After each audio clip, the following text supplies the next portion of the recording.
I'm so excited for this episode. I've just done a little scream because I'm so excited for it. So, welcome back to Scared in the Name of Science. We are on season 2, episode 5, and just like last season, episode 5, I got to put one of my theories out there. A little bit crazy, a little bit spooky, a little bit kooky. Episode 5 apparently is becoming my annual I get to run amok with a theory episode, so I'm so excited now. Yeah, so as I said, this episode is going to be kind of similar in essence to the ABCs, because I'm really going down my rabbit hole on a theory. I think it's slightly less out there than ABCs is, but you can be the judge of that one, Al, and listeners at home. Before we begin on the theory or what the topic is, I will be talking to you about a specific case, and I would love for you to keep an open mind on it, please. I promise I will try so hard to keep an open mind, but equally don't throw nonsense in my face and expect me to politely nod and agree with you. Absolutely. But this is based off of real witness accounts, so I would please ask just to be, let's assume they're not lying, I guess. Yeah, I like to assume they're not lying, okay. But sometimes you have to consider sure. that as a, possibility. So let's dive in. Let's.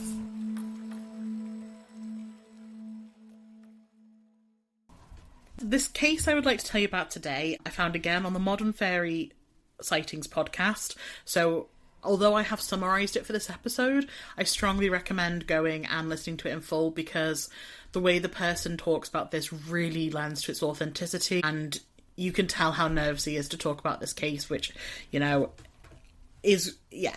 whole thing really makes you go, wow, this guy is believable, essentially. But yeah, I will summarise essentially the key points of the information. So, this instance was witnessed by an 11-year-old boy in Porthcawl. He was on holiday with his sister, mum and dad during the 6-week summer holidays between Year 6 primary school and Year 7 high school. If you had to classify that time period as anything, that summer holidays between Year 6 and Year 7, what do you think it would be?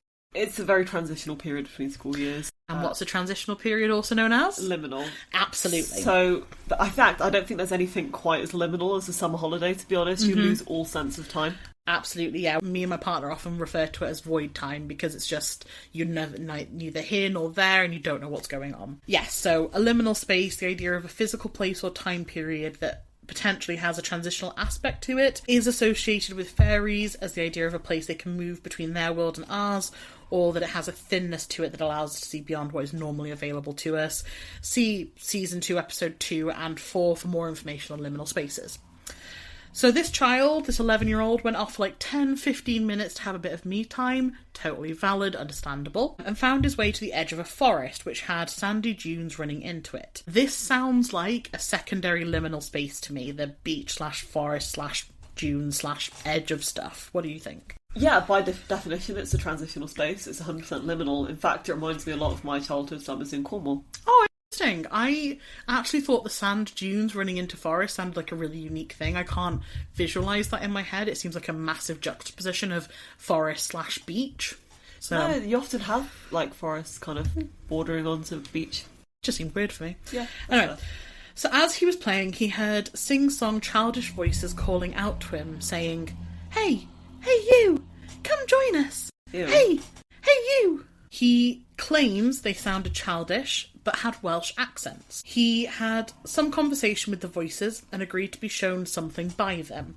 He hadn't seen anything at this point, only heard the voices. However, the moment he went into the woods, everything went deadly silent. It wasn't frightening to him, more a curious and inquisitive vibe. They began talking to him again and guiding him through the forest with touches that he describes as light as silk. The journey, he says, was very fuzzy, but once they had arrived, his memory sharpens and clears, and he remembers it very, very well, despite this being a 40-year-old memory, so it's very clear and vivid in his head. He states that he was shown through sort of 3 different rooms or spaces in the forest. In the first, the fairies, who were still ethereal voices at this point, showed him an organic machine, like an oil well, but with a piston slowly moving. The second room had a collective of shapes and things that he cannot describe, as he couldn't understand what he was seeing other than it was machine-like, but it was organic. It was not metal, it was made out of living, proper things. The fairies tried to talk to him about it, but their language was so full of backslang that he struggled to understand, and they couldn't clarify in a better way to help him. At this point, things began to get intense for him. Not malicious, he says, but intense. Remember, he's only 11, doesn't take a lot to overwhelm an 11-year-old. He was moved to a third room, which was smaller, with lines and a ball moving up and down, again, completely organic. He began to become more nervous and overwhelmed by what he was seeing. And at this point, things then changed for him. The fairies, he claims, entered his mind and could hear his internal monologue. The fairies found it really funny and humorous that they could find his internal voice, and then proceeded to chase him around himself. Yeah, he ran to try and get away, at one point describing it as he was hiding behind his teeth to try and get away. Yeah. It was like his internal subconscious self that was being chased. That sounds really unnerving. It really does, but there was no hope to this, and it wasn't until he said stop and that he couldn't take it anymore to these creatures that they then retreated, and he realised he was suddenly at the edge of the road out of the forest. Look at the fairies, even they could consider consent. So he began to run back to where he was camping, but something compelled him to stop and then look back, which, by the way, looking back to see the fairies after you've been allowed to leave is considered a huge fairy faux pas. And when he turned, he saw two creatures. These are the first creatures he'd actually seen. Could you describe the picture that he drew of them? They look kind of like little potato people. Roughly humanoid, but in like a lumpy, root vegetable-y kind of way. I don't know if you've seen Princess Mononoke, but it reminds me of a Kodama, like the wood spirits from that. I will say, it's really horrifying, and I couldn't imagine trying to look at these creatures outside of an illustration, like in a fleshy format. I imagine that would make it so much worse. The impression he received at this point was that these creatures had been pretending to be young and childlike, and were not. In actual fact, they were old, they were ancient. He turned from them and ran. A valid response, I think. I would as well. I think I'd probably be crying as I was running away. And when he got back to his camp, he realised it was actually now night time when he'd been left midday, and he'd been gone for hours at this point. So long, in fact, that his mum and his dad were actually getting into their coats to go searching for him because he'd been gone such a long time. But overall, after this experience, he had a few distinct impressions. Firstly, he felt that the creatures wanted him to remember this. They wanted him to have the memory of going through the different rooms and of seeing them. Secondly, he feels that these are fairies, not anything else, but these are fairies. And thirdly, that overall message that they were trying to communicate was that we need to protect the planet.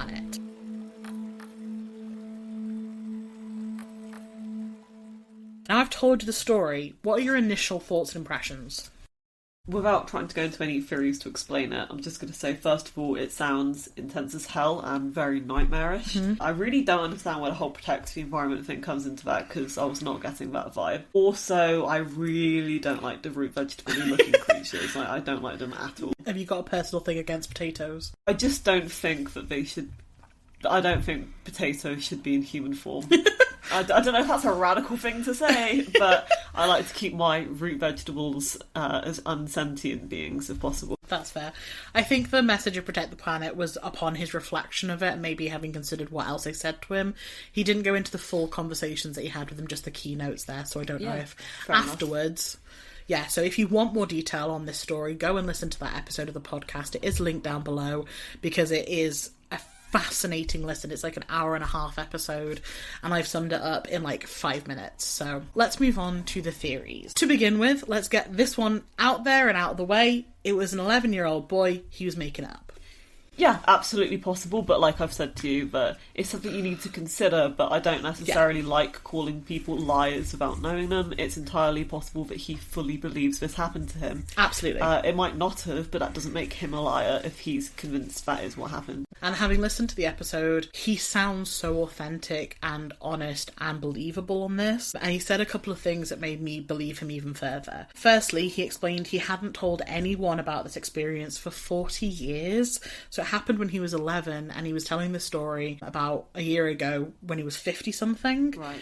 And he only had just told his sister about this recently, and he only told this podcast because he'd listened to a few of the episodes and felt that he could trust Joe, the host, with his story. He asked at the start Joe to grill him with questions because he wanted to prove how truthful and authentic he was being. He'd sat and reflected and made an active decision to tell this story, so he'd prepared and made notes so he could be as detailed as possible, which is something I do when I'm really nervous or anxious about people believing me, is I will sit and, like, preempt it and try and go through any, like, answers and questions people might ask me. All of it just led me to feel that he was really authentic. Like, you could hear how nervous he was in his voice about not being believed and about this story being mocked in a way. So when I was listening to it, it felt really honest to me. I do get where you're coming from, but I don't necessarily think that, like, being additionally prepared for something leans towards it being 100% the truth. Yeah. You know, if you're going to tell... Again, I'm not calling him a liar, I'm just saying if you are going to lie, you got to get your story straight. Totally. And having everything written down does help with that. Mm-hmm. Absolutely, and that is true. I just also know that I like to be as prepared as possible if I'm about to go in and, like, fight what I perceive as a battle, essentially. My second theory is a snake bite. Okay? Okay. Now, while the UK only has one type of venomous snake, the adder, Viperus berus, which has had a significant decrease in the wild in the last 20 years, there is still a habitated place with them in South Wales, right by Porthcawl, so they do live and breed there. Adder venom is more dangerous to children as well, but there was a case in 2017 where someone bitten by an adder did actually suffer hallucinations. He described these hallucinations as, like, brightly coloured droplets on his vision. All right. So could maybe that be what happened here? This person was bitten by an adder. Their preferred habitat is woodland, and he was right on the edge of a woodland, and unfortunately suffered an unusual reaction to it. This could explain as well then the loss of time, the hallucinations, if maybe that's more common than we think. What do you think of this theory? Yeah, you know, it's possible. It seems a bit unlikely that this would be the case. I feel like he would have remembered if he'd had snake bites, so he might have, if he'd been bitten by a snake, I feel like that would have been part of the story. Could have been, but also if it was a traumatic event, it might be that he doesn't remember it as part of his brain protecting himself. Yeah, maybe. Potentially. There are quite a few snake bites in the country every year, however, because they are venomous, but they can normally be treated quite locally. It's not reported an awful lot as far as I'm aware. The third theory is the witness's own belief, that he feels he saw fairies due to the nature of the organic things he was shown and the likeness towards other fairy sightings that he has heard about. There are a lot of similarities to what we think about of fairies as well. Ethereal childlike voices, only appearing to the young, the beauty, the links to nature, smaller stature, likes to play pranks, very joyful. I don't think this is the Tulworth Teg, as it doesn't match the description enough for me, but it could be a fairy in the traditional-ish sense. What do you think? So are you suggesting that his kind of imagination went a bit wild there? And he might have frightened himself? If you're saying with, like, he believes in fairies, therefore he might have been more inclined to see it as a fairy? I'm saying that it could be fairies. That's another theory. I mean, I don't know. It just seems like whatever happened to him, it was very unnerving in terms of other possibilities. Really, he might have... Well, the loss of time is such a classic fairy trope. He could have hit his head. Yeah. He could have been concussed. He could have fallen asleep and had a nightmare and been terrified. He could have eaten mushrooms. Yeah, which, you know, I'm going to assume that an 11-year-old isn't doing that, but, you know, he could have been injured and just experienced, yeah, you know, a terrible, terrible situation. However, some people have suggested that it could be aliens, and I couldn't agree more. What do you know about aliens, Al? You couldn't agree more. Yeah. I mean, surely you should be agreeing a little less, but I know as much about aliens as the average person who watches movies. I'll shock you and say that I do believe in aliens, in a sense that I do believe that there are life forms out there in other galaxies and other parts of the universe and in other universes. However, I do think it is improbable that they would just be kind of cutting around. Okay. And I also don't think it's the common media portrayal of an alien. It's not like a little green man, like a little Martian or something. That's true. My theory, and I'm going to go out on a limb and suggest, is that fairies and aliens are the exact same thing. The exact same phenomena, but just modernised, as most stories and legends tend to have done to them over time.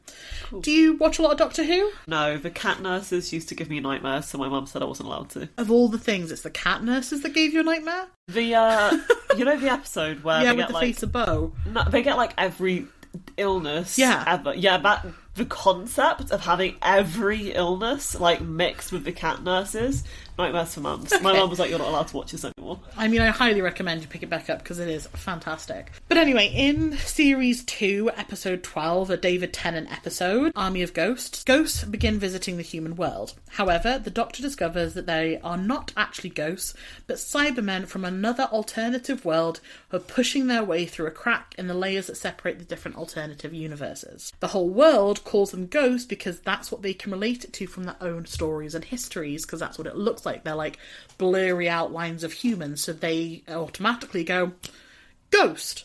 It looks like a ghost, it feels like a ghost, therefore it must be a ghost.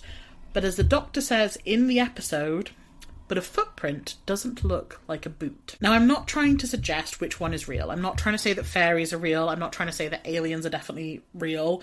What I'm trying to say is that the myths and legends we have about fairies over time have adapted and changed to become the myths and legends we have about aliens instead. That they are the same thing. One of your biggest complaints about fairies and ghosts to a certain extent is that they can't be captured on footage, right? Yes, or that the footage is blurry and rubbish. And would you say that the same is said for aliens and UFOs? Well, that's tricky in a way, because a UFO is just an unidentified flying object, which means that it could be anything. So is the footage blurry and unfocused? I honestly can't say I've ever actually looked much alien footage, so I truly can't comment on that. Fair enough. Well, UFOs, and therefore aliens, have the same effect. A lot of the footage that is captured there is blurry or a bit rubbish or unverified. And as you mentioned, UFO simply stands for unidentified flying object. So, you know, a lot of things can be unidentified. But it does add more proof to this idea, and the similarities between the two phenomena are very, very similar. Experiencing of time loss / time manipulation, both happen. Can enter the minds to alter memories or speak to people, both have the same thing. Varying height, but most commonly, as you said earlier, seen as little green men. Little, as in 3 to 4 foot high, just like fairies. Advanced technology beyond their means, humanoid, but clearly other, and fancy lights, right? All of which you could say, yes, that could be an alien or a fairy, right? Uh-huh. So the theory goes that as our world has modernised, we look less to supernatural origins for unexplained stories or encounters, and more to technological reasons for it instead. I mean, our whole podcast is the idea that I look for the supernatural explanation and you look for the science explanation. It's the same thing, essentially. And there is a direct correlation between the height of the Cold War in 1962, the UFO craze at that same time, and the space race of 1955, which then concluded in 1969, where unexplained things such as small beings, flashing lights, and abductions grew in their commonality. This became a big thing for people to see during that period of time. Although all of these things are classic fairy tropes too, abductions, flashing lights, small beings, because of what was going on at the period of time, people looked to the sky instead of the past and the supernatural for their explanations. And the possibility of new technology, new advancements and new threats because of the Cold War and the space race led people to seek scientific explanations instead of the supernatural ones. Governments were constantly testing new equipment and sending rockets out, so why couldn't green men suddenly be visiting Earth if we're going out into the stars? My problem with the portrayal of aliens in our media is that, I mean, it's getting better, but it's been very human-centric. They're always humanoids. They're not, like, inconceivable masses. So I guess it's you know, it's quite a tricky area. With a UFO, just because you can't identify what it is doesn't mean it's from extraterrestrial origins. It makes sense that people would be looking towards the skies at that time point, but whether or not that is the, you know, right answer to arrive at is a different story. Yeah, absolutely. Both valid points. UFOs are also often found in areas associated with spiritual or mystical links, such as Stonehenge and the Nazca Lines. You mentioned about fairy mounds and the Iron Age burials. UFOs are also seen a lot around those as well, just like fairies are. Ley lines are often attributed to be connected to both as well. And with all these considerations,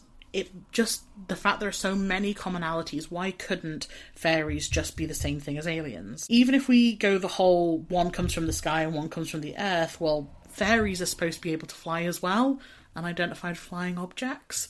So it makes much more sense now that they would whiz about in little grey machines then bop about on flappy wings, you know? We give them specific traits so we can understand. We gave them wings related to animals when we only knew about animals. Now that we can fly in tubular metal cases, why can't these creatures?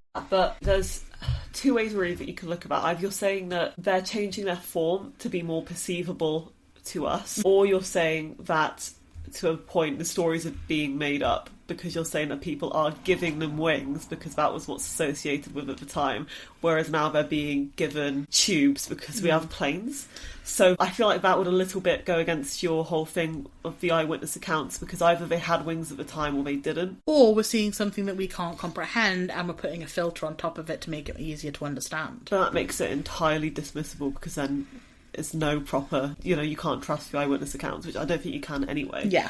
And it's really, I find that really speculative, because the whole thing is maybe, and, yeah, maybe, but anything can be maybe. Maybe aliens are invisible and they just live in the bottom of the sea. Yeah. Maybe aliens are a silicon-based life form.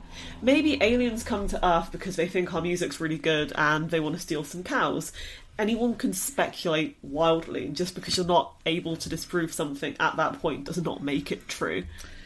That's a really good point. So let me present another case to you, and you can tell me whether you think there are enough similarities there to maybe go with this idea that they're the same thing, essentially.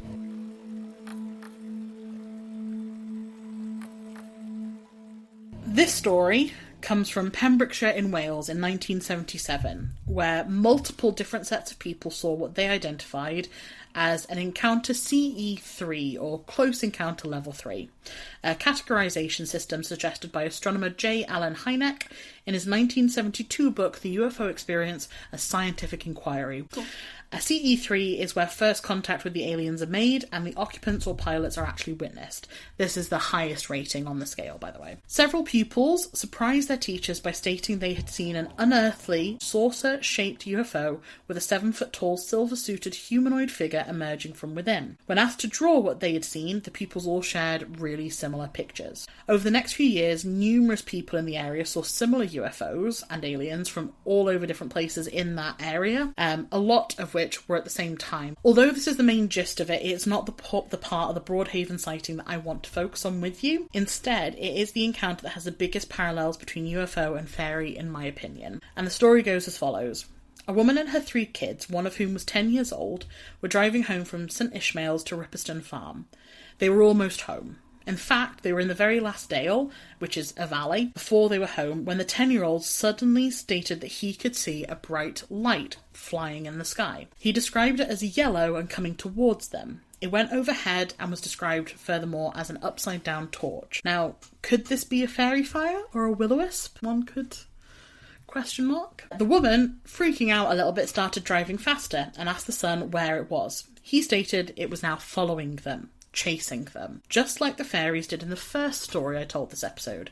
When they were chasing the little boy around his mind, they were chasing this car. Her car light started to flicker and dim before they and the engine then inexplicably cut out, just like the solar-powered lights from episode 1. They had to coast the last mile or so into their driveway before they then got out and legged it home as fast as they could. This wasn't even this woman's only encounter with something as well. So, UFO? Fairy? What do you think? UFO, in the sense that it's an unidentified flying object. Mm-hmm. It doesn't necessarily mean it's an extraterrestrial origin. Yeah. Just because you can't explain it doesn't mean that it is an alien. And again, that's the thing. Yes, it can be in UFO, but that doesn't mean it's extraterrestrial. It just means you have no bloody idea what it is.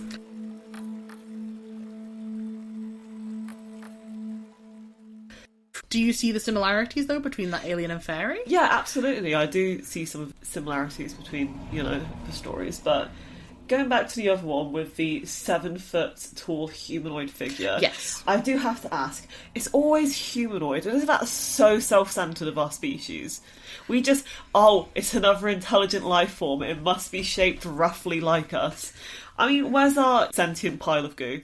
Where is something beyond our comprehension? It's never beyond our comprehension. It's always got to look roughly like us. And whilst I do think that alien life is possible, and I think it is far more likely to exist than fairies, I don't think they're just kind of like wandering around frightening people either. You know, I don't particularly trust government officials anyway. Yeah. And there is a very, like, I'm not going to stand here and go, the government would never lie to us, because I don't believe that at all. But I feel like there is just so much to these stories that don't make any sense at all. And I can agree with you on there. There are definitely a lot of things in these stories that are question mark. But my main key question here is, do you think there's enough evidence in the stories to maybe suggest that fairies and aliens are one and the same? If they are a thing. No. No, because... Really? No, because fairy encounters have been going back for such a long time. And and you love your eyewitness accounts and your stories, and we've had them drawn for such a long time. So it would only be the case if it was the creatures choosing to be perceived as one thing or choosing to be perceived as the other. I mean, that would be the only circumstances in which I would agree that they could be one and the same. As if the creatures themselves are choosing to adjust their form to how they're being perceived. Yes. Okay, interesting. Which there is absolutely zero evidence for. Well, I'll politely disagree with you on that. Fair enough. I think there's lots of evidence as I've just outlined, but, you know, whatever. Outlined eyewitness accounts, and then, like, 5 minutes ago you're going, oh, well, the mind could filter certain bits. Like, it's funny how an eyewitness account is only ever, like, you're like, yeah, an eyewitness account is valid, and then at other points you're going, yeah, but it could be, like, filters of perception on it. Yeah. The human mind sees what it wants to see. You trust them. So you can't say there's loads of evidence for it. You just can't trust the evidence. You can't trust the human mind, but at the same time, if multiple people have similar sightings, that does add validity to it. No, your mind is doing funny things. You just told me you can't trust it. That was my crazy, outlandish theory for season 2. I don't know if it's as throwawayable as ABC's this time, you know? I feel like this one had a little bit more meat to it. Yeah, I agree. I think ABC's was wild speculation. I think this one had a bit more, like... I think this one was closer to touching the ground in terms of reality. I'm not away with the fairies. Yeah, I feel like Rowan's got a hold of you. Do you enjoy my theory, though? You know, I did enjoy it. It's just... Why is it always humanoid, man? Like, it's so irritating. No, that's fair enough. I can also understand why that would be annoying, but I don't know, maybe one day we'll see a fairy that's got like 20 arms and made of goop. Maybe. I would, I'll be like, finally. So that wraps up episode 5. And you can find us on Threads, Instagram, Reddit, YouTube, and Spotify. So please feel free to hit us up on that. If you see any videos or posts about anything you'd like us to talk about, or if you've got an eyewitness account you'd love to share, please tag us in it at Sitnos. #SITNOS. And we also have our email address, scaredinthenameofscience@gmail.com, which, if you have anything, please feel free to send to us. And we would love to do a listener episode, but we just don't have enough content for that yet. So please email in anything you've seen or heard. But other than that, I hope you've enjoyed my crazy theory for the season. It's been great. And thank you for listening.